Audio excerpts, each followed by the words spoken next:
Viral content নির্মাতা ও পল্লিগ্রাম টিভির পরিচিত মুখ শফিক বর্তমানে আইনি জটিলতায় পড়েছেন বলে জানা গেছে। গোপন সূত্রে দাবি করা হচ্ছে, শফিকের বিরুদ্ধে ব্যক্তিগত জীবনের গোপন তথ্য ফাঁস ও সামাজিকভাবে বিতর্কিত ভিডিও প্রকাশের অভিযোগে মামলা হয়েছে।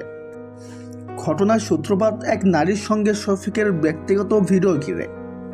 অভিযোগ রয়েছে, তিনি ওই ভিডিওর মাধ্যমে ব্ল্যাকমেইলিং ও হুমকির মতো অপরাধে জড়িয়ে পড়ে।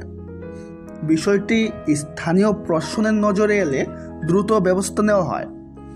বিশ্বস্ত সূত্রের মতে, মামলার অভিযোগ প্রমাণিত হলে শফিকের 20 বছর পর্যন্ত কারাদণ্ড হতে পারে।